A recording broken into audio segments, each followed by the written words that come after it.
Do you know, it feels like it has been so long since we recorded last. Like, really long. Where I actually can't believe it's only been like a month. That's not true. Was it only wait. It's a month and 10 days, I think. Okay. I am dealing with two contradictory feelings. Mm-hmm. My mental model of time is somehow that the current year has not yet started, right. But also we have not spoken for like 6 months. I feel like I have lived a whole life in America since the last time we spoke. Yeah, you were gone for a long time. Like last year was year of work, and year theme is going great, but as often there are seasons in life. Seasons are very important, and it has definitely been that this first season of the year has very forcefully become the season of family and taken over life in a whole bunch of different ways. That's partly why I ended up just spending a ridiculously long time in America, and also feel like, oh, the year hasn't started yet because I've had all of these other obligations and things. But yes, it's like, I cannot believe that we talked, quote, as recently as a month ago, because it feels like, yeah, so much has happened. Okay, this might sound crazy to you. I'm just realizing something. Partly because I was away, partly because I've been dealing with family stuff. It suddenly just dawned on me that you are the first person I am going to hear talk about using the Apple headset who was not a member of my family. I've been like so busy / isolated that I have not listened to any podcasts. I've not seen any YouTube videos.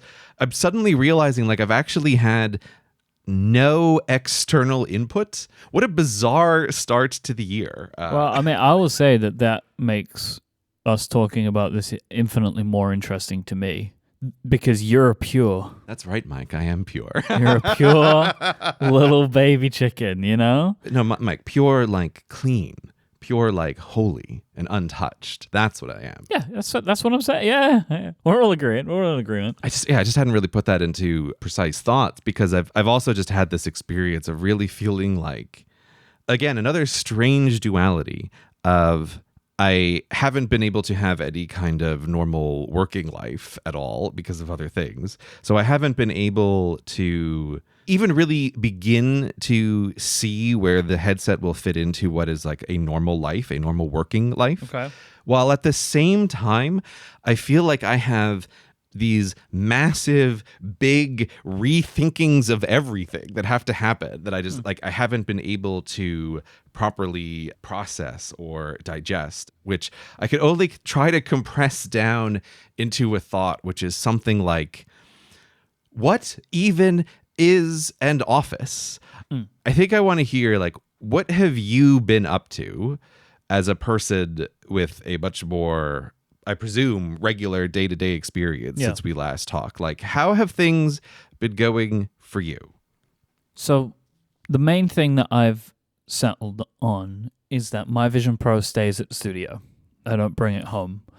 The main reason I don't do that is because it's too much to commute with. Like, I don't want to commute with that every day.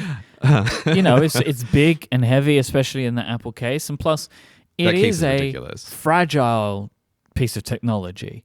It feels like it has a lot of ways in which it could break. And so like I'm not interested in moving it backwards and forwards. But also, you know, after about a week of use, I kind of realized that realistically, the times in which I would want to use it during the day are when I'm here at the studio. Like I'm less likely to want to use it in the evening when I'm spending time with my wife. Like there is kind of like that line of like, it is not a social device. It is not a device in which you can remain social in the conventions that we have today.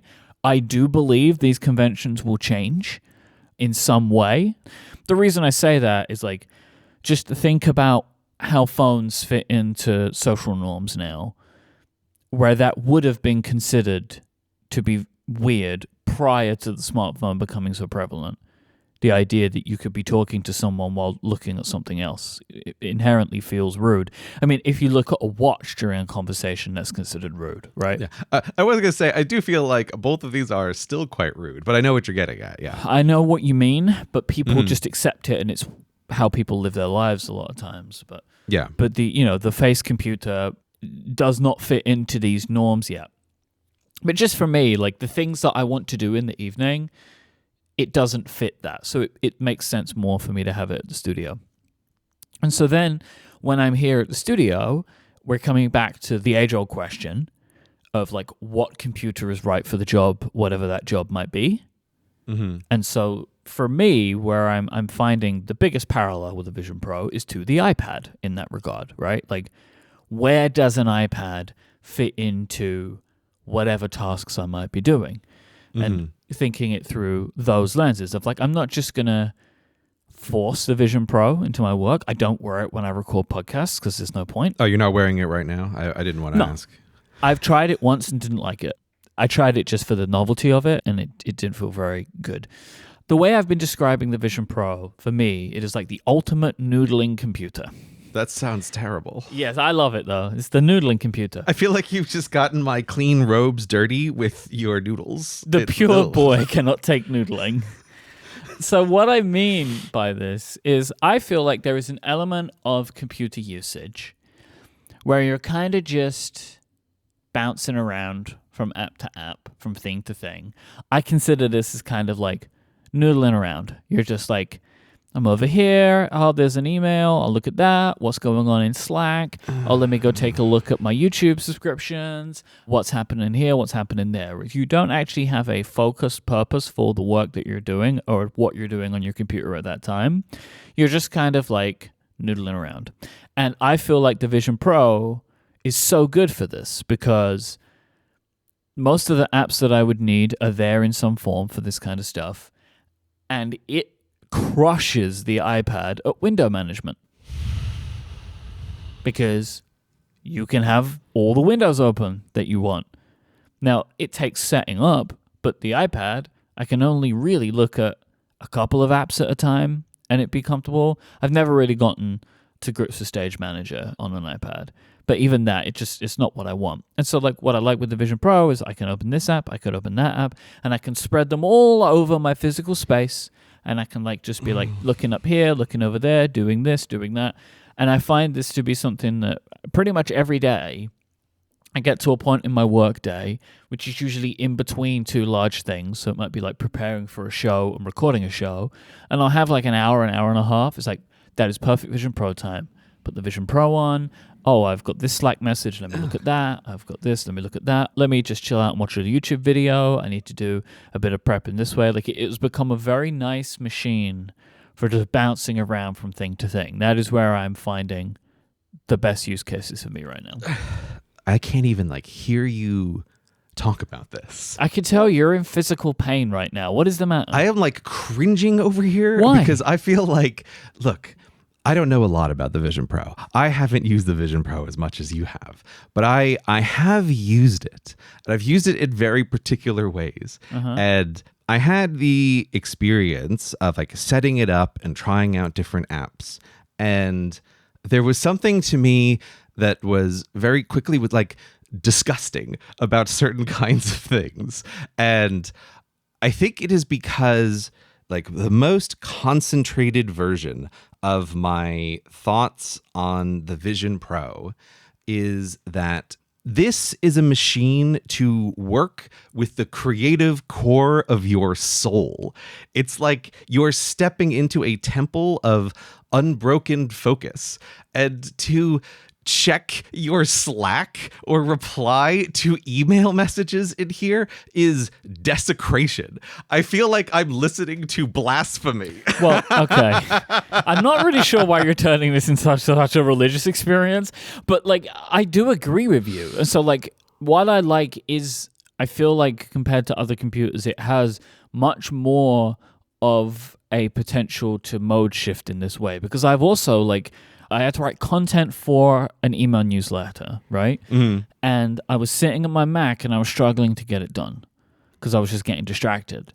So I went, sat on the couch, put the Vision Pro on, got a Magic Keyboard, went into Haleakala, and wrote it and got it done. And like that mode shifting helped me a lot.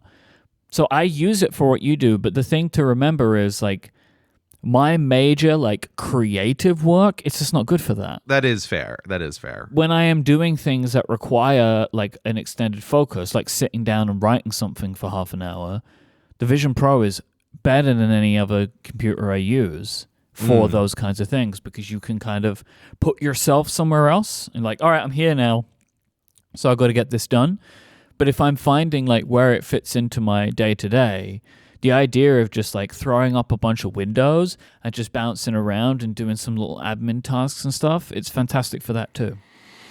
But I don't read and write thousands of words like as part of my creative work life. So while I agree it's great for that, I can't like force that because it doesn't exist most of the time. Okay, so there's a real question of window management that is underlaying all of this.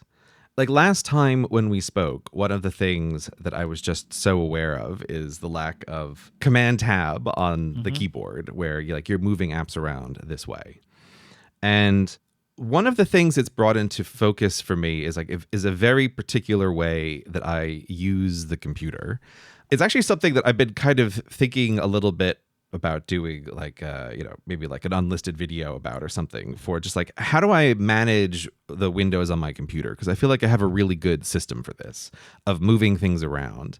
And it's one of these ways in which like lots of times, you'll hear people say things like, oh, it's so great to have a second window for your computer.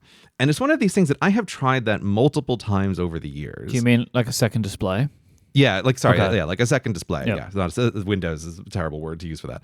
A window onto the windows. That's what a display is. A second window for your Windows machine. I've tried it, and it's like it never sticks. And the reason that it never sticks, I always kind of felt like it's some kind of personal failing in a way. I was like, everybody who uses two monitors talks about how great it is, and I can just never make this work for me. It must be something wrong with me. But the headset has really clarified for me what the actual problem is, which is I don't want to look around for anything. Okay. It's really clarified to me that like when I am really in a flow on my computer and working, one of the critical things for that is like through the keyboard and without ever having to move my head physically side to side, like I can always put the windows exactly where I want them to be. Interesting. Even if I'm working on multiple things. Yeah, this is definitely something where me and you differ, because I feel like in the Vision Pro, I feel like a different level of productive. Like it's the Iron Man, Tony Stark kind of thing where like I'm looking over here, I'm looking over there, I'm dragging this, I'm grabbing that. Like I feel like I'm more part of the process. Like I'm in the machine in a way, and like it being around me visually and me looking around, and like that idea of the spatialness where like in my brain it's like I know now where messages goes because like I always put it in a specific spot. So if I wanted to send a message, I would go and look at the bottom right, and like I would actually turn my head to do that. Like I like that. I do think that right now, thankfully, the Vision Pro is quite adaptable in that way, that like I can use it for noodling and you can use it for like purity, and it's okay. I think like it's doing the job. So I'm going to say a thing which I'll preface by like, I think this will sound insulting, but I don't mean it to. I just don't know. I don't have a better way to express this idea. And I saw this particularly with my dad as well, is I think the thing is that the headset has a surprising normie computer user bias in a weird way. Like, I think there is a way in which if you are like a very high level power user, the headset can feel like a constraining environment. Well, because it's based on the iPad. Yeah, but that's like it's surprising to me in a way, because it's like, oh, this is the most high tech thing, right, but the way it wants to be used is in such a normal way. It is very funny to me. Like, I think my father used my headset more than I used it when I was in America because he was like, hey, can I have that again? And it's like, what was he doing? It's like, boy, he learned how to get to the movie theater real fast. Yeah, and it was like the first time he was like, hey, can I borrow your headset? I almost dropped dead of surprise. I just would never have predicted that in 1,000 years. And the thing about like you with window management is I think like if someone was watching the two of us working on our regular computers, they would describe like, oh, Gray is using it in this weird way where it's like he never wants to have to touch the mouse and he doesn't want to have to move. And Myke is like, oh, a normal, relaxed person just like using a computer like a person should. Yeah. Like that's the distinction there. And so that's what I mean by like, I think there's a surprising normie bias. Like, do you want to watch a movie? It's amazing. Do you want to spread things around you like you would in the physical world? Great. This is absolutely perfect for it. You see, I understand where you're coming from, but I will pull you up on the idea that like multiple monitors is a normie thing. That feels like a power user thing to me. No, but I'm saying like that always failed to me because I didn't recognize like I don't want to look around. Yeah. So there's some kind of like intersection here of like where that's not working for me. And the reason most normal people don't have multiple monitors is because it's a giant pain in the ass to have multiple monitors. Like it's just not worth it for most people to bother. But the headset is like, oh, if you could just like magically have big windows all around your office, like people would do that. They would like decorate their office, you know, virtually in this way with using things. I think it is very interesting, but it has created for me this weird situation that I think like the first time I used it this way, it was just so clear that the very fact that I find it frustrating to have to look around, even when I'm using my regular computer, but especially in this virtual environment, that like I don't want to look around for anything. I find it really frustrating. Actually turns this into just the most perfect concentration machine. I can put a window in front of me. Yep. And that is it. Switching into anything else is really hard. And also, the whole external world no longer exists functionally when you turn the environment up all the way. And for me, the times I have used it for writing, I can only describe it as like intensely dreamlike. It's like way more draining when a work session is over than normal, because I can just feel that concentration dial has been turned up to just the maximum that it can be. You know, I've always talked for years about like, oh, the environment around you is really important and you need to arrange that in like a way to be conducive to work. So in some sense, this is not surprising, but it has been a real visceral experience of what is the maximum possible version of this? The maximum possible version of this is like blowing away everything that is really around you and being locked into only able to look at one thing. Yeah. It almost feels like this is the thing that I didn't know I have been trying to achieve for this core of my working environment. Well, that's very good then. I went on a bit of a roller coaster ride with you there because like I couldn't really tell where you were going to end. But that's also why I think like I didn't mean to, but I was literally cringing over here when you're like, I opened up Slack and I'm like, all right, like I just. But I'm having a good time with it, and I'm just struck by the idea of like, and I'm not losing sight of it. This is the 1.0-iest 1.0. This is so early, and we're 3 months away from seeing what Vision OS 2 is, I assume. That's going to be really interesting. Like, I'm very keen to see, do they just fix bugs and problems, or do they push it? I'm very keen to see what that might mean. Of course, WWDC this year is going to be the AI WWDC.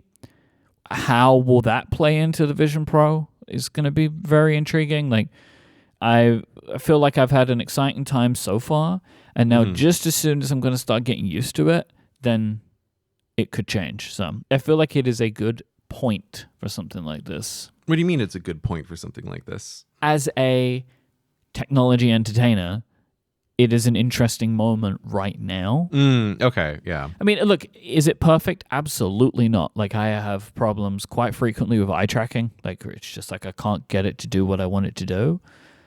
But when I'm using it, I'm like, yeah, okay, that is a 1.0. Like, that is a first version of this thing. In theory, they should be able to make it better. You know, even on 1.1, my Persona's mouth doesn't move. Oh, you still have no mouth on the screen? That's they made them look better.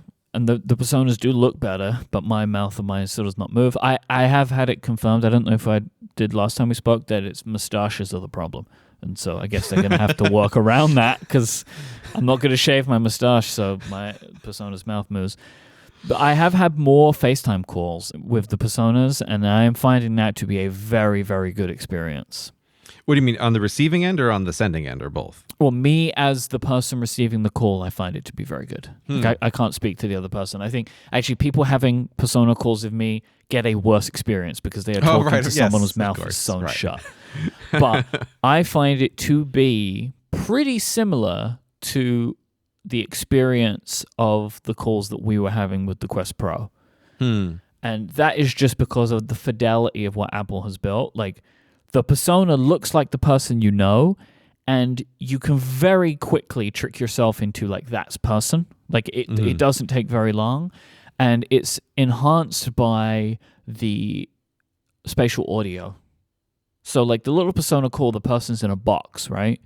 But wherever you move the box is where the audio comes from.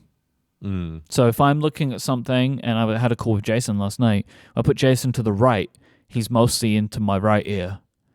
And something that blew my mind yesterday, so you've been in Mega Studio. It is a larger room. It has a bit of echo in it in some spots, right? I'm talking to Jason. There is echo on his voice. Oh. Like, Apple does work in understanding the room tone of the room that you are in. Really? Are you sure they're doing this? Do you know how I know? Because when you put him in an environment, no more echo. Wow. Yeah, it blew my mind. It's like, there is no need for you to do this, but I love it because it made him feel more like he was in the room with me. Because when I would speak, I would hear my voice reverberate, and when he would speak, his voice reverberates. That is some interesting attention to detail. Yeah. I would never have thought of that. But it's stuff like that which, like, elevates that experience. It's like little things like this where it's like, okay, if they keep making that better and they keep making this better, like, you're building these component parts to make this an overall more and more interesting computer for a lot of options. Like, for example, if I had to have a video call with a friend, like for work or just to catch up, if I know they have a Vision Pro, that's how I'd prefer to do it now. Because I also find the calls easier to do in the way that the Quest calls are, where you're not dealing with the, like, I have to look good or presentable, and then, you know, also because, like, we're all just like parrots, we just, like, look at ourselves. Like, there's nothing you can do but look at yourself, and you don't get that. But there is no you in the call. It's just the person you're speaking to. So I find that experience to be really nice. So it's like little bits like that. There are these shoots throughout the operating system right now where I'm like, I see where we could go with this, and overall my experience is positive like that, I think. I do have bad news for you, that I will never conduct a FaceTime call from my temple of focus. So we will not get to use Personas with each other. You don't want me noodling in your pure environment. I don't like using the word noodles. I don't like pure. So we're at an impasse. We did get some good follow-up from listener Frank. Oh, yeah. I definitely want to thank Frank. This was a real life-changing thing for me. So Frank wrote in at cortexfeedback.com, which is where you can also submit Ask Cortex questions. We're going to do some later on in the episode, but that's where you go. In regards to you being unhappy about the fact that you could not use a Dvorak keyboard with your Vision Pro, Frank let us know if you go to Settings, General Keyboards, Hardware Keyboard, English. So it's the language, and then you can scroll down to Dvorak, so you can have an external keyboard set to different layouts, but it's in the language preferences. Yeah, I was really happy to know that. I would never have found it there. It's someplace different everywhere else. Like we were saying last time, the settings is very strange because it tricks you into thinking you know where things are, but you don't have any idea. Everything is weird. The Settings app on the Vision Pro is the place where the uncanny valley exists. Yes. You know what? You're right. That is actually where the uncanny valley is the settings app. This looks like the settings that I know, but nothing's in the places where that usually is, even though it's labeled the same. It's very strange in there. Even just dumb things, I find myself having to scroll down further because I'm like, well, surely that would be up near the top. I was like, No, not here. Here, it's at the bottom. So again, thanks to Frank for pointing that out because that made a wild difference along with, basically it was that plus Myke's suggestion that I should switch over my Obsidian to Obsidian Sync and use the iPad version and not do the screen sharing thing. And so it's like, great, I've got the Obsidian with Obsidian Sync in the iPad mode, and I'm also able to use an external keyboard with the headset. Honestly, those two things just fundamentally changed everything about the headset for me. Like, that's how I found what this is for. Using Vision OS 1.1 and the newest version of macOS, though, the Mac display, to my eyes, is significantly clearer, more readable. That's interesting to know. Yeah. I mean, like, that is the only way I can imagine doing some sort of work that is not like purely focused in this way. Yeah, I think they've made some big improvements there. Text is very readable now, where it was like mostly readable before. It looks much more like I'm just looking at my computer display rather than looking at a screen share of my computer display. I'll check that out because I want to see what it looks like. Yeah. But I do feel like this is such a valuable thing for me. I do want to like preserve the purity of this environment. Yeah, of course. But it is just so interesting, like you said before about the headset being a kind of iPad. Like that really is the way to think about it, is like the computer is the best general purpose machine, but the iPad is better at some specific things. And that is just the way to mentally frame the Vision Pro in the same way. I will just say, if there's anybody listening who works on the keyboard stuff on the headset, man, that little text predictor keyboard thing and the actual keyboard in the headset, I feel like they are driving me crazy. It's like, I never want to see them. Go away. I'm so aware of, I have to do this like such a dumb thing, but when I click on Obsidian and I start typing, the little text predictor thing is like, hi, hey, I'm here to help you. And I have to like move it behind me. Like it's such a strange thing of like, I can't get rid of it. You just don't want to see the quick type bar. Yeah, that's what it's called, the quick type bar. Yeah, it's like, I never want to see you. I don't want your predictions. I am completely uninterested. You don't help me at all. The only thing you are is like a distracting second place where what I'm typing is showing up. And then you're trying to pick the most predictable next word, which when I'm writing is like literally antithetical to what I am trying to do. So yeah, I never want to see it. And I find it a strange and bizarre experience. I like to take that thing and like throw it over my head or like fling it behind me. Like it has to go somewhere, otherwise it will keep reappearing. And it's like, this is the strange thing about virtual environments. It does have a real physicality kind of feeling to it. Like, go away, annoying bug. And it's like, no, I'm right back here. So, all right, like buzz behind me, please. Just don't ever show back up. Like, I never want that thing to appear. I mean, look, maybe I couldn't find it. Maybe if I go into optical ID, there's a setting to turn off the text prediction. I have no idea. But I was like unable to find anywhere to make this thing go away forever. I never want to see it again. This episode of Cortex is brought to you by Fitbod. Everybody has their own fitness path. So Fitbod is an app that makes sure that it uses the data that you give it to customize everything to suit you exactly. Fitbod adapts as you improve, making sure every workout remains challenging, pushing you to make the progress that you want. Progress can be difficult. When you want to change your fitness level, it can be hard to know where you get started. So that is why Fitbod does everything they can to make both an easy and affordable way to build a fitness plan that is personalized for you. When it comes to fitness, you're going to see great results when you have a workout program that is tailored to suit you. It suits your body, it suits your experience level, the environment that you're working out in, and the goals that you have. Fitbod takes all of that information and stores it inside of your Fitbod gym profile. Fitbod will track your muscle recovery, making sure that you're avoiding burnout, you're avoiding overstressing your muscles, and keeping up momentum. And it builds the best possible workout for you by combining exercise science with AI. Fitbod have analyzed billions of data points that are then fine-tuned by certified personal trainers to make sure they are building the perfect fitness plan for you. And you can be sure that you're learning new movements the right way thanks to their more than 1,000 demonstration videos. I find this to be so important. The Fitbod app is really easy to use. As I'm seeing what my workout's going to be, it's showing me each exercise. If I know what it is, I can just go ahead and do it. In fact, I can just see it on my Apple Watch and I can tap through to see what my exercises are.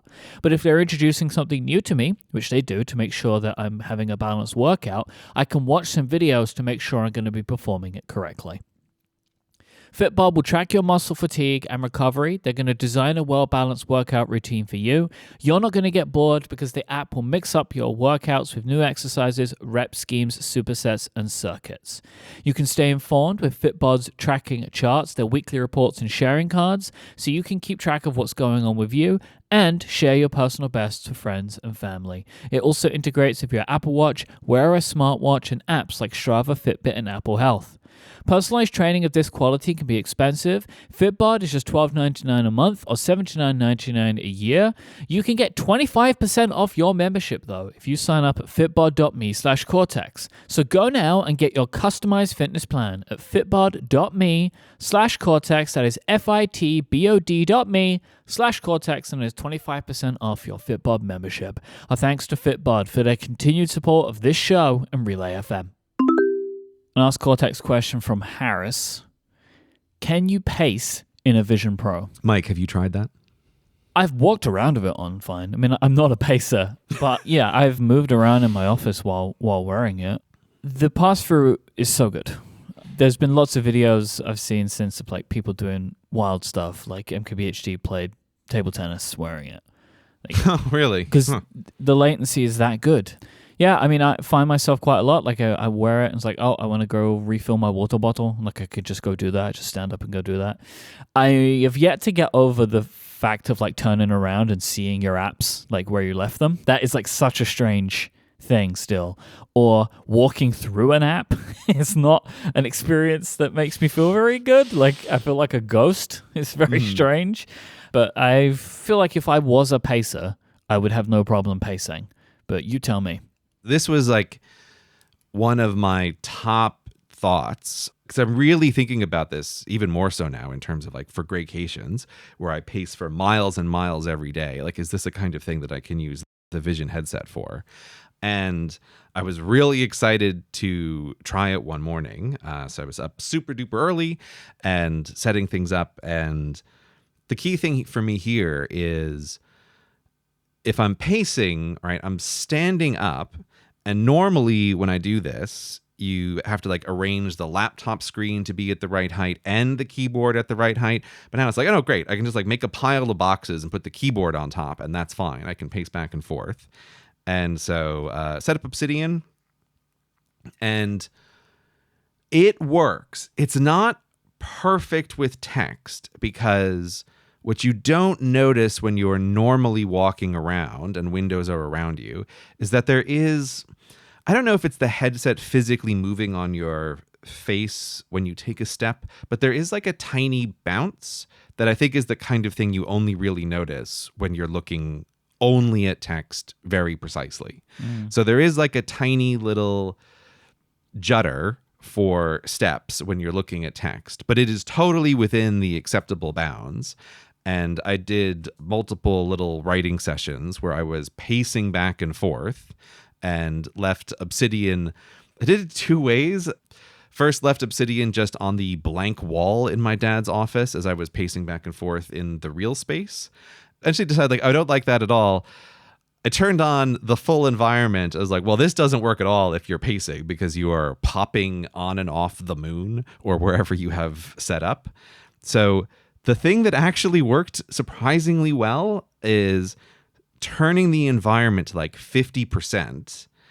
And then the headset does, like, they understand this concept of like you're walking out of Mount Hood and back into Mount Hood. And the script is in Mount Hood. It is like similarly so strange to like look over on the other side of the room and it's like a portal. Yeah. It's really weird. That's the only way to describe it, is it is a bit like a portal.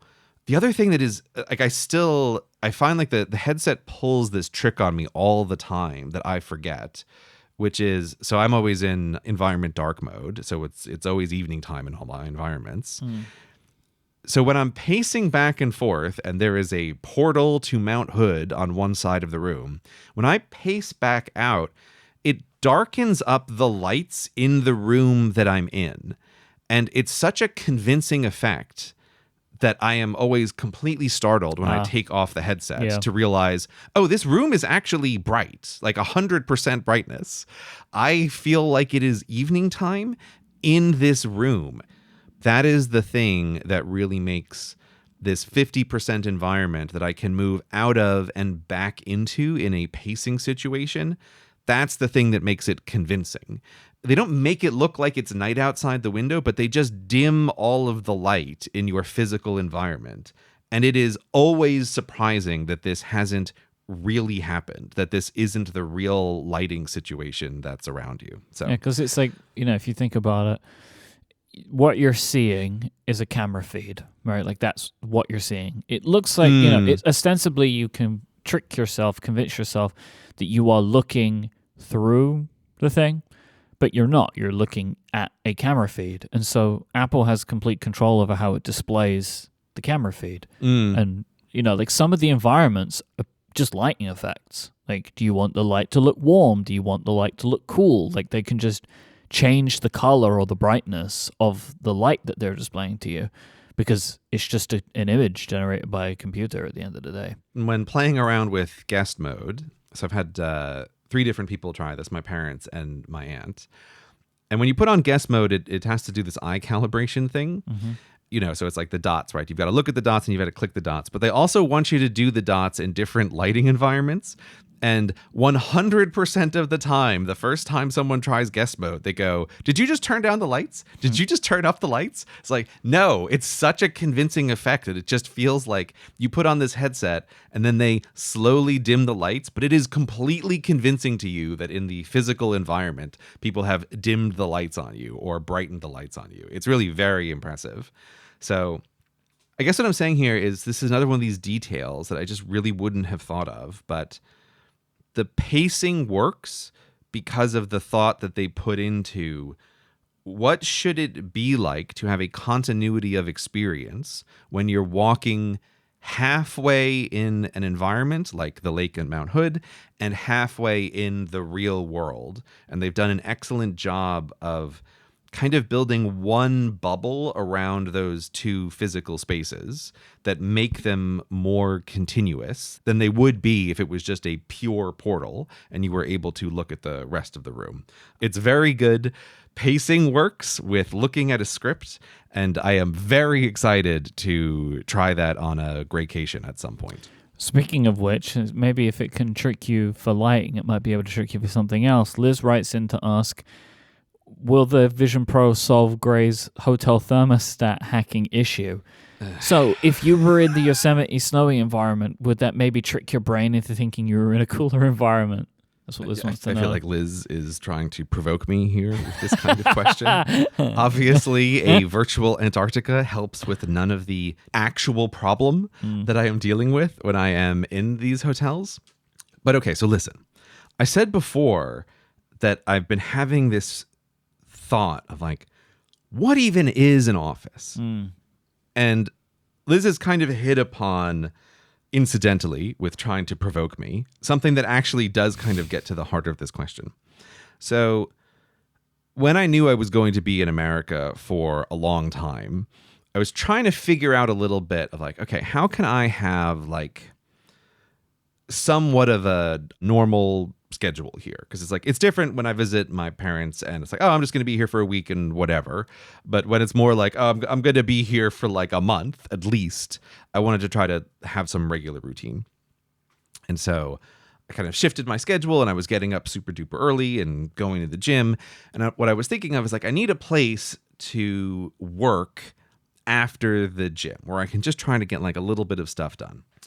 And I don't particularly like to work in my dad's office because I'm loud and noisy when I'm like the typing. It's like it's super duper early in the morning. The house is not amazingly soundproof. So like, I just don't want to bother my parents. I'm like, oh, where can I go? I was trying to think about all these different things. And like, once the headset arrived, it was this feeling of like, oh, I don't like need to find an environment that's like a coffee shop that happens to be open at 4 a.m. I don't need to find something like a co-working space that's open really early in the morning. I just need some quiet, private place to work. Because the thing that just like slowly kept creeping into my mind is this headset creates a real separation between the mental you who's doing work, like your brain's internal experience, like, which is the only thing that you really are, and then like your physical body, which also has to be there. And it really divides those two things quite sharply. And I was just aware of thinking like, oh, most of the time when I'm trying to think about workspaces, you're trying to find some compromise between like what can the cerebral you work in and what can the physical you also work in. So a bunch of mornings I'd just be like driving around in North Carolina and kind of thinking like, where's a place that I could go? It doesn't need to be a coffee shop. It doesn't need to be an office. I just need like some place I can go in the morning. And ideally, I'd like it to be temperature controlled. And I was like, just thinking, so I'm like driving around. I'm like, I just need a small environment. It's like temperature controlled that I can work in. And I'm driving around and where can I be? And suddenly I realized, oh my fucking God, I can work in this car. This car is the perfect office.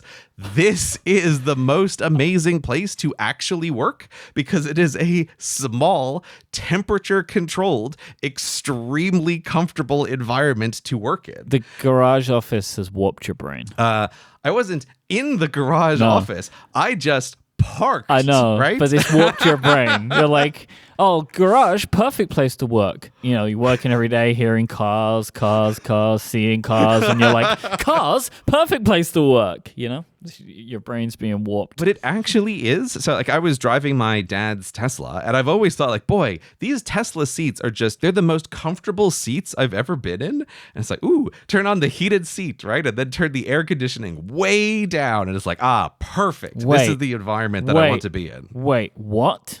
You turn on the heated seat? Yeah. It's nice and cozy. But then you don't want to get too warm. So you turn the air conditioning to maximum low. And then this is perfect. You're in like homeostasis with the environment. Understand. What do you mean you don't understand? Why? Have you never done this? It's the most comfortable way to be. But what benefit does the heated seat provide? It's comfortable. But you're cold. Like, what do you mean what benefit does the heated seat provide? But if you want it to be cold, then why do you want the heat to be on the seat?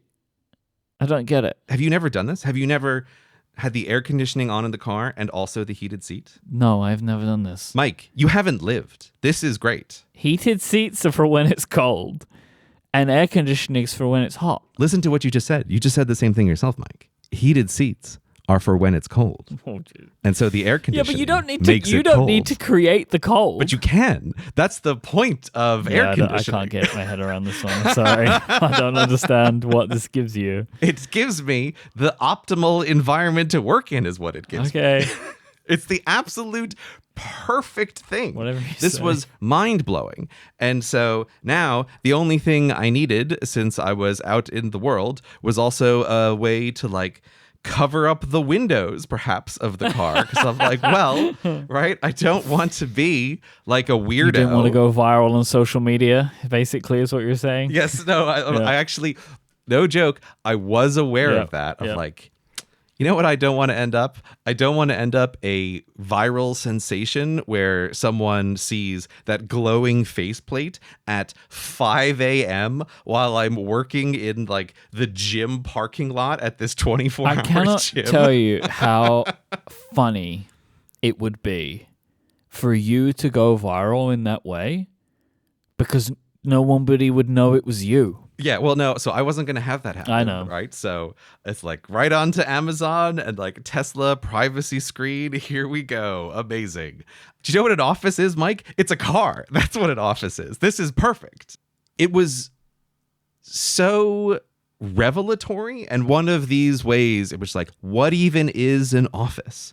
And it's like, the problem I'm trying to solve is I just need my physical body to be comfortable while I'm working. And this is now a totally unrelated problem from the working environment for my brain, which is inside the headset. These two things are no longer connected. They are divorced, and it is glorious. This episode of Cortex is brought to you by Squarespace, the all-in-one platform for building your brand and growing your business online. You can stand out from the crowd with a beautiful website, engage with your audience, and sell your products, services, or the content that you create. Squarespace has got everything you need all in one place. It's so simple to get started with Squarespace. Maybe you're looking to build a website for your side project, maybe for that thing that you're working on in your afternoons and evenings. All you need to do is you go to squarespace.com/Cortex and you sign up for a free trial. Then you just go and choose one of their professionally designed website templates. Squarespace have designs for every category, every use case. But it's so simple to customize the look of your website, update the content, and add the features that you need to fit the needs of your business or project. You can make any Squarespace template do exactly what you want so your idea, brand, or business stand out on every device.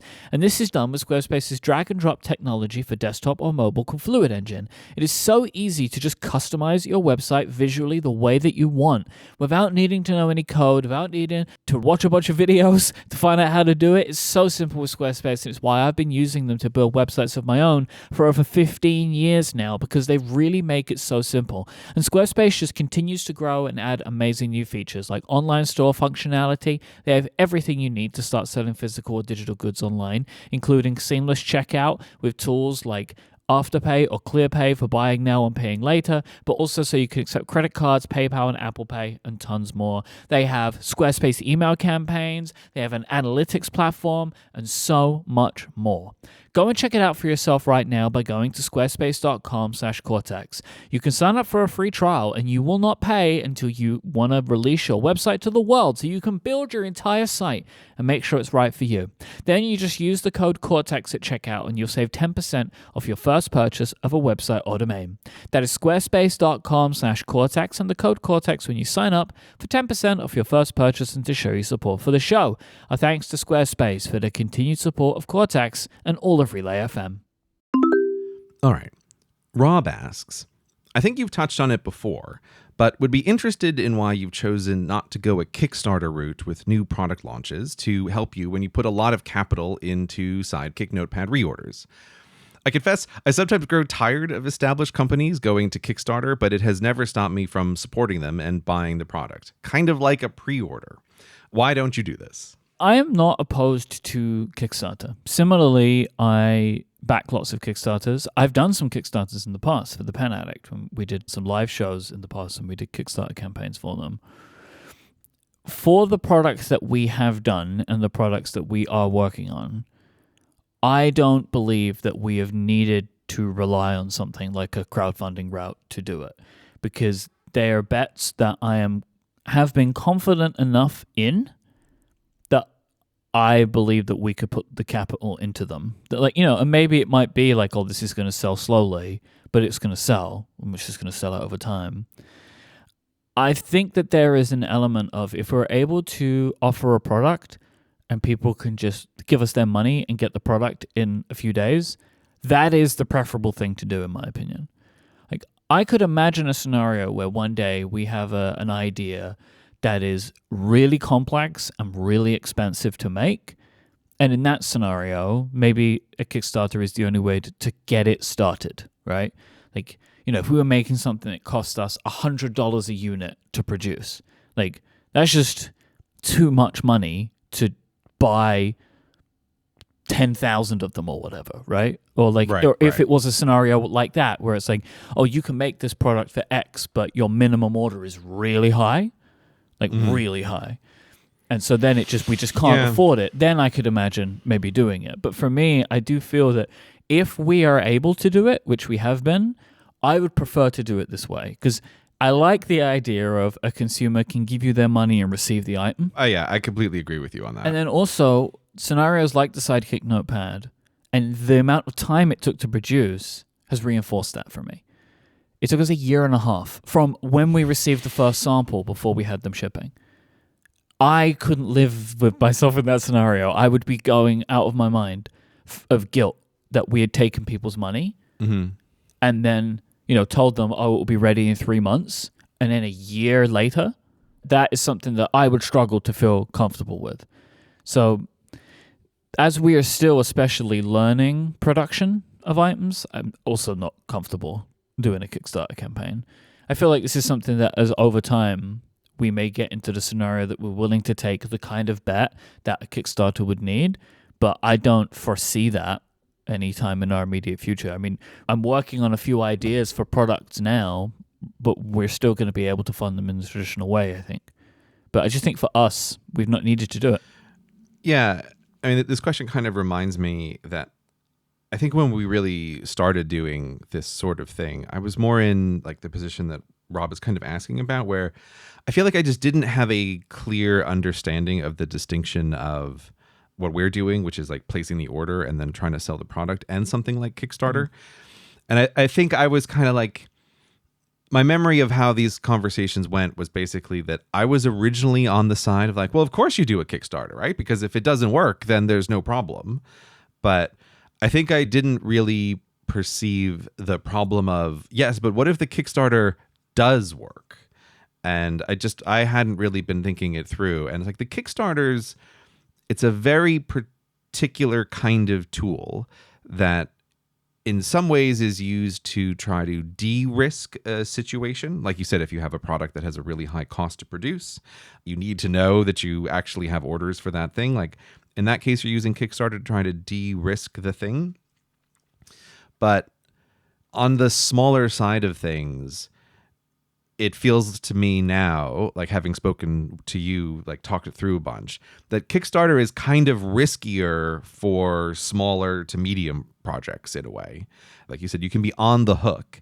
And if something comes up, you just feel real guilty because it's taken a whole year to do this thing. So I feel the same way, obviously. Like, it's not that I would never do a Kickstarter for anything, but I think I did not previously appreciate how specific of a tool it is, that you really want to be intentional about when does it make sense to do this. And I think that having uncertainty about something tells you the answer.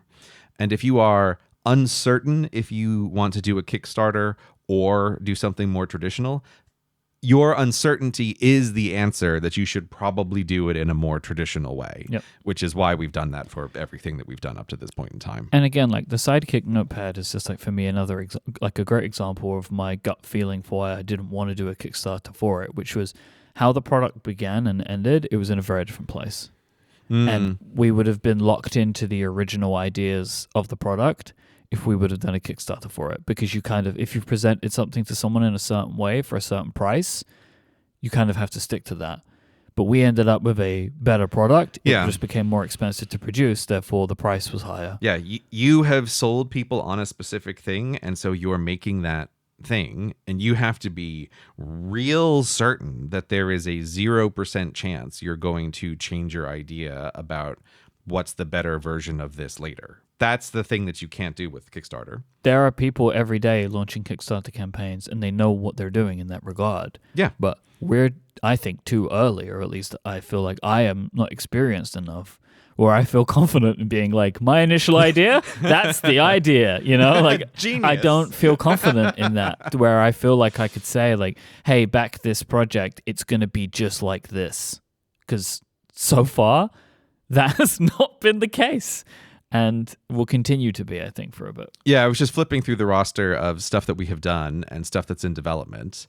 And I think every single one of those products, the point at which we could theoretically have done a Kickstarter would have been the wrong time because it changed significantly from that point.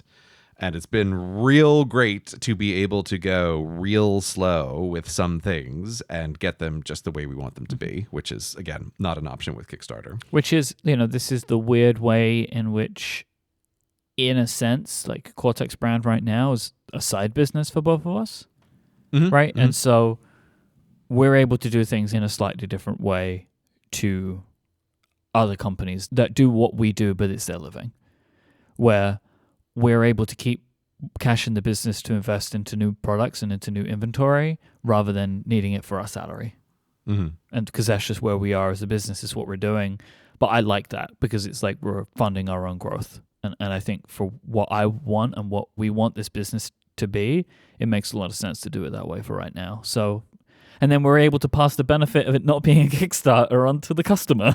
Yeah, Kickstarters cost you more. That's the other thing. It's a very, very complicated process, and people can do it really right, and it can be a great marketing tool, and that's why a lot of established companies still use it. But also similarly, we have great marketing tools already. Like, you know, like if we were going to do a Kickstarter for a product, you'd be hearing about it on the show. So why not just make the thing and tell you about it on the show? You know? That is a really funny way to frame it, but is 100% correct. Nick asks, how soon after waking up do both of you begin actively engaging with your phone or another screen? A phone or another screen? Yeah, I guess that's a Mac, right? Or an iPad? Any screen. Okay. You go first, Mike. Ah, darn it. Okay. It's immediate. It's immediate, right? So, like, my alarm goes off. I snooze it a couple of times. And then eventually, I grab my phone to turn off the alarm. And the next thing that I do is look at my notifications. You look at your notifications the very first thing when you wake up. Yeah. Are you out of bed yet? No. Really? Yeah. That's hardcore. No. That's what people do. This is the unhealthy relationship we have with our devices. That feels like the real hair of the dog that bit you. Like, Yeah. I woke up and I look right at my notifications. The solution for this problem is to not use my phone as my alarm. If I did do that, the situation would be different. But I have my phone in my hand, right, to turn off my alarm. And so, therefore, I've gotten myself into the habit of, like, immediately, like, all right, what's going on? What emails did I get? What text messages did I get? And then I'll spend a few minutes to more than a few minutes sometimes dealing with whatever's on my phone before I get out of bed in the morning. I mean, in fairness to you, our time zone in the UK does make this more tempting. I think that's just natural. Like when you go to bed, America's still doing stuff for a while. Yes, but still, I could still wait 20 minutes. It waited for 4 hours. I guess that's true, yeah. Because America's not going to be up for a while is the other thing, yeah. Exactly. But this is just part of the relationship with our devices. It's unhealthy in some ways. It's fine in others. I think by and large, I consider this to be okay. Mm-hmm. Because I do feel like I do a good job of managing the types of notifications that I get.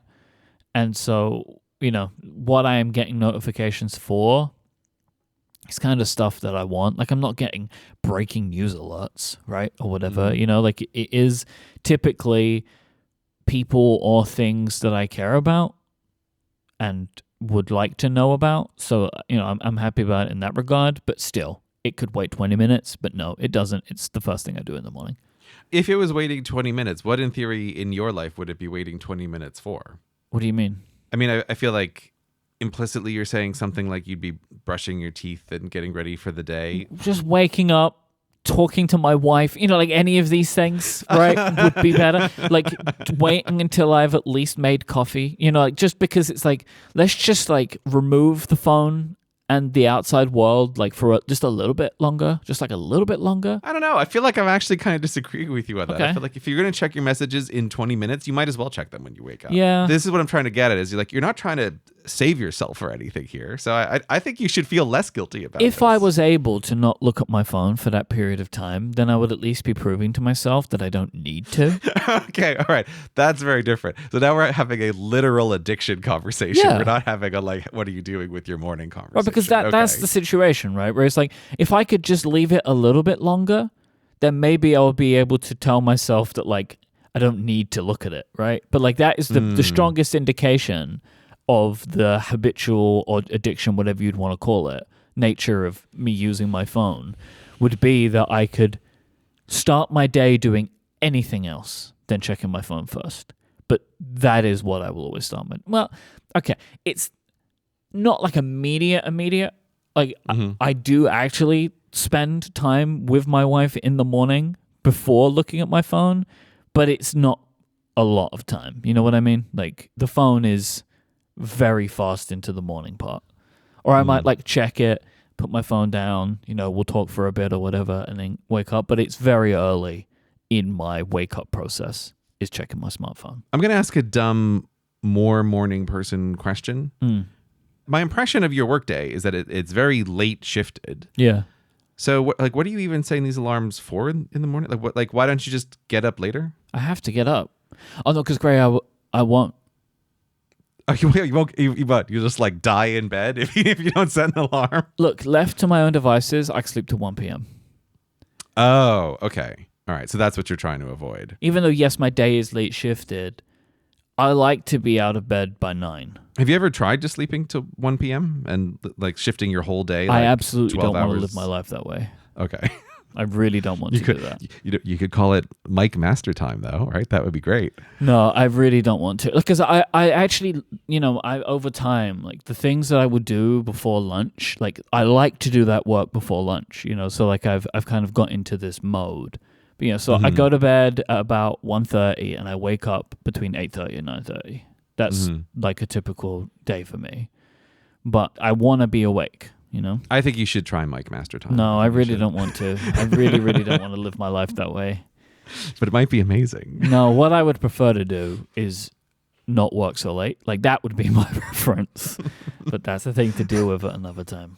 I don't know. I just think you should feel less bad about this situation. I feel like you're actually fine here. About checking my phone? Yeah, about checking the phone. I feel like this is fine. So what do you do then? There's like a continual fight here that I am never satisfied with. So again, like in some sense, the answer to the actual question of like, how soon do you begin actively engaging with your phone or another screen? My answer is the same as you, which is like, oh, it's functionally instant. Oh, okay. I would not have expected that. But like the phone is waking me up. Okay. And then when things go well, I am trying to use the phone as a kind of guidance for the morning. Like I have a little morning routine checklist that I want to check things off. Very often I'll wake up with, particularly if like I'm really knee deep in some complicated project, like I'll wake up with thoughts about that project. So I'll want to take notes straight away. This is like instantly is the answer the same way. That's when things go well. In my morning, like an iPad or the phone, they're like immediate companions in some way. Well, okay, let me ask a slightly modified version of the question, but I actually think is what the question is asking. If like, how long until you're interacting with another person and like either reading something someone sent you or sending something to someone? So this was what I was going to try to get to is this is the conflict. It's funny to do this question now because I'm in just particular awareness again, like because of family things, I've had to be looking at messages much earlier in the morning than I normally would be. So I've just been like checking things when I'm up, and there's like this thing that, okay, so focus modes have made this much better over time with like, how do you handle notifications? But fundamentally, the conflict for me is still this thing. Like, I don't like that messages, like text messages, are in the notification center. I've never quite found a satisfactory way to try to like get messages when I do want them, but also not see them when I don't want them. It just always feels like no matter how I try to turn the dials of being excluded from the world or included into the world, it's hard to find this right balance. And a lot of times I'm sort of frustrated if I like, oh, I need something in notification center. And then I can see like, oh, there's a bunch of messages that are just waiting there for me. It's like, I don't want to see these for a couple of hours. The problem that you have here, which I know you know, is that notification center is built for the receipt of messages from people. Yeah. That is the primary focus of the entire part of the operating system. Oh, yeah, yeah. It is a thing that I am aware that I love the Apple ecosystem, but there is a thing about it which is contra to me, which is how much they want you to engage with other people in all of the things that you're doing. And it is maybe my most consistent design frustration with them. even just recently, like this is another one of these, like I got to go in the settings and figure out where to turn this thing off. But I'm so aware now of like when I'm texting with someone, if I look at one of my notes, it pops up like, hey, do you want to live collaborate with this person you're talking with on this note? It's like, why is this button even here? Never is when I want to do this. What are you laughing at there, Myke? No, it's because I find it weird too. The Vision Pro is even worse. Like, yeah, if you're having a FaceTime call with someone, any app you're looking at, a little button appears above it where it's like collaborate or like share screen. And it's like, no, like I'm reading an iMessage from somebody else. I don't need this to be shared. Like, we're good. I haven't seen that. I was agreeing because I'm so aware of how they made a decision that their top level thing is like there's 3 things. There's apps, there's environments, and then there's people. Yeah. It's like they pulled out people as this top level thing.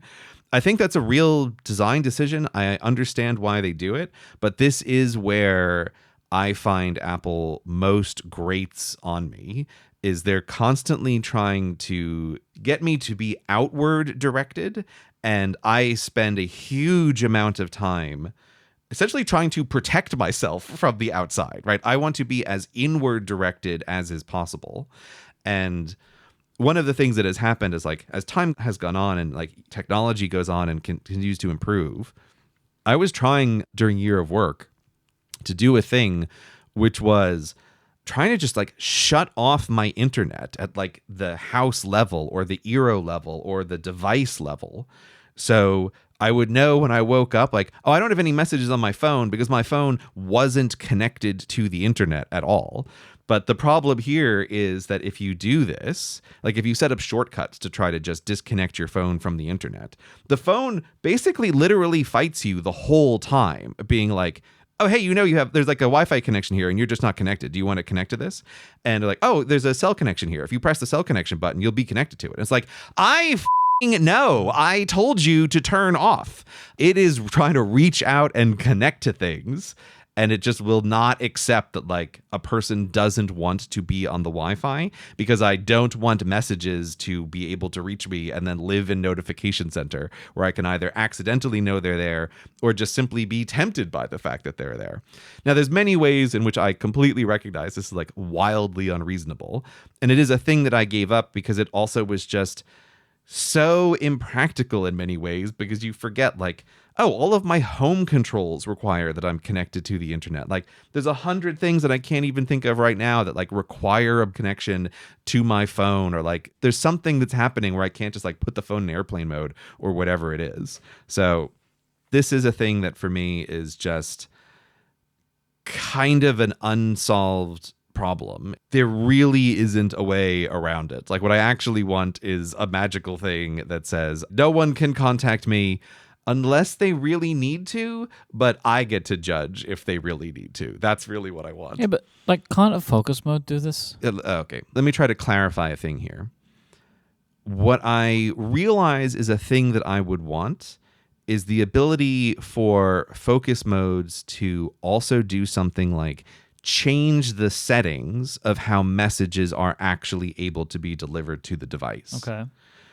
That's not something that you can do with focus modes. It's not something that you can do with settings. So the problem is that I have to have the settings for, in general, how our message is received set a certain way at the system setting level. And you realize this when you dig in the settings. The focus modes are not designed from the perspective of you are like using this device in the focus mode. They're really in a way designed from the perspective of to not interrupt you. But that means while you are using the device, stuff is piling up in notification center. And that's where like you just know that it's there waiting for you. It's easy to accidentally see it when you're just trying to pull up something in control center. Like that's the problem that is like basically unsolvable, is a crazy requirement of engineering that like I would just want for me when, to be honest, focus modes have already gone beyond my wildest reasonable expectations of what an operating system would do.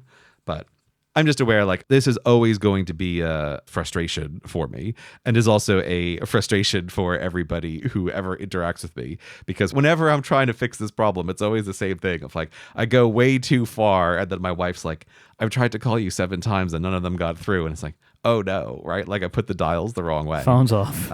Just turn the phone off.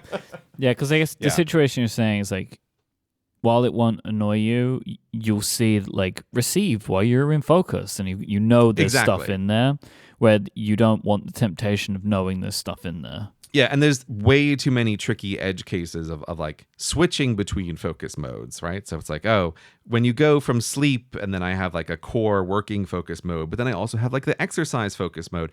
When you're going between those things, that's also a place where like stuff can bleed over for a moment.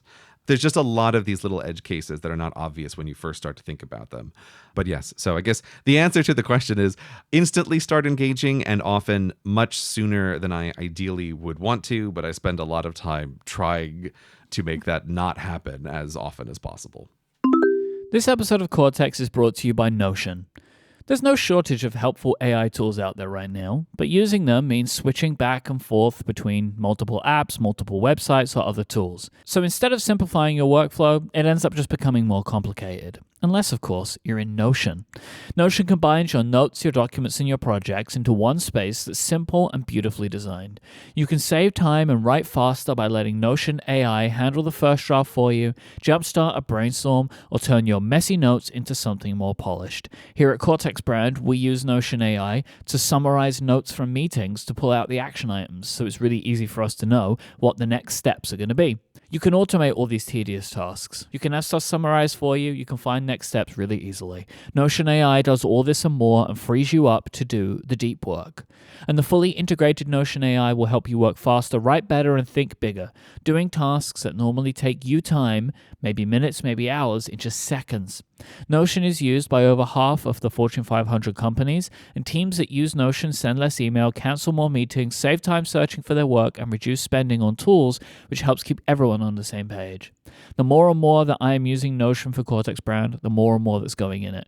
It is an incredibly powerful and flexible tool. One of my very favorite things about Notion is the way in which you can take the same set of data, say like one database, and display it in a bunch of different ways. Like, do you want it in a list? Do you want it in a board? Super simple. And it can make a massive change to how you act and use information when you're able to surface it in so many different ways. It's such a powerful tool. I mean, I started using Notion Calendar as well now recently. It's really amazing. You should go and check it out for yourself, which you can do for free. Just go to notion.com/cortex, all lowercase letters, notion.com/cortex, and you could try out the powerful, easy-to-use Notion AI today. And when you go to notion.com/cortex, you're also helping support the show as well. A thanks to Notion for the continued support of this show, Relay FM, and for making my work that little bit easier. Brance asks, Myke, now that you are settled into your new home, is there a chance that you'll shut down Mega Studio and work/podcast from home? Or does continuing to have Mega Studio contribute to your year of the weekend theme and help keep a firm line between work and life? I could not imagine working from home again.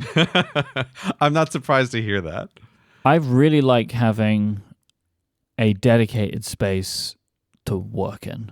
I think it is very valuable for me, because of the type of work that I do, to have an element of control with the sound, an element of control of distraction.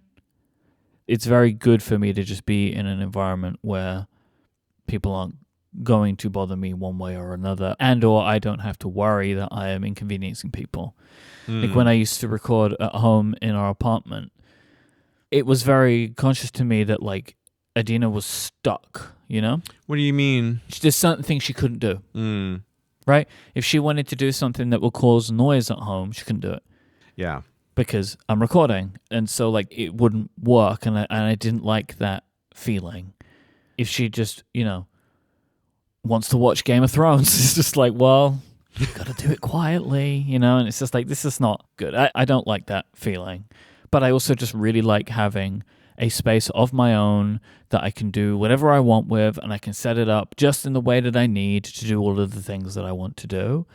I also think it's so good for me for work-life balance being in the two different places. Like it's like year of the weekend. The idea was you work on the days you work and you're off on the days you're off. And so you had these things you have to balance. You have to find a balance between them. And I find that to be the same with having home and office. Like inherently there being two things means that they balance against each other, and then I can work to make sure that balance is correct. But I like the fact that they are separate entities that I get to spend time in and do whatever it is I want to do in each. Like I think I've gotten very good at not working at home. That's really good to hear. Also, just add, as someone who has visited Mega Studio, I think the thing that brands might not be realizing is that Mega Studio has also become the de facto Cortex brand headquarters. Yeah.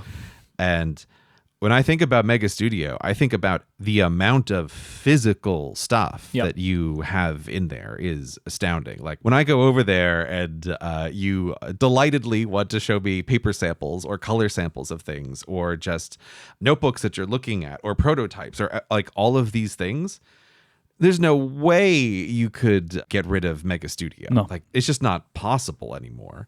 I would need an actually bigger home. It's like, that's not good. Because like now, my work has physicality to it where it didn't before. Yeah. So now I have cabinets which have samples in them, and I keep versions of every print of every product that I can refer back to. And I have boxes of a couple of hundred Sidekick notepads that we send out for people to review and stuff like that. Like I have all this stuff that needs this space. And then also, I mean, I am going to make some adaptations to Mega Studios soon to even make that better. Like I don't have space to be able to lay things out on like a large desk to be able to look at them clearly, like comparing this paper to that paper and da-da-da-da. So I love having this space. It's very important to me. Like even if my family situation changed, all I could imagine is like maybe I would come to the studio fewer days a week, but I need to have like a set environment now where my work is done. And the funny thing about the Cortex brand stuff, like now I imagine this scenario where like into the future, and we've joked about it, but like there is an actual place where the Cortex brand stuff happens. Like I can imagine it more and more. Like there's a shop, you know, like a store, like we have a place which is the headquarters and it has a little storefront in the front. Like this is my 10-year dream now, you know? Yeah, I am aware of that as like what feels to be like it may be the slight sound of approaching inevitability. Yeah. Is what that does feel like a little bit, yeah. I do have a dream of having a place more that I can do more to, like I can have more say over. Like I'm renting this unit in a big building, and I would like to have something that either was a longer term rental contract, like a longer term lease, or even the opportunity to try and at some point buy a unit somewhere to be able to have more say over it. And as time goes on further and further, the likelihood that that thing could have a shop front in the front feels more and more possible, which I also kind of like the idea of. So yeah, for me, I can only imagine the need for a non-home working place to increase rather than decrease. The only way you could get rid of Mega Studio is if you had Giga Home. That's the only way. It would need to be 100 times bigger. Even then, though, I like to commute. Like, I get 45 minutes of exercise in every day with the walking, and I get to listen to my podcasts, and I have a separation between the two that, like, I can at least try and leave some of my work brain at the office, and like I have the time between the two where I can kind of get a bit more into home Myke rather than work Myke. I get it. As weird as this sounds, in North Carolina, I kind of enjoyed the commute in a sense. Like I enjoyed being up early and driving to the gym and then just like being at a physical distance away. It's like, yeah, I could totally get that. Well, when Cortex brand retail headquarters has a place one day, there might be an office for you in it. I require a secret entrance, Myke, is what I require. And just a full privacy screen and a heated chair and air conditioning. Well, yeah. Of course. If we're custom building it, of course. That energy bill. I'm not looking forward to that energy bill. Energy is cheap, Myke. Brain power is expensive.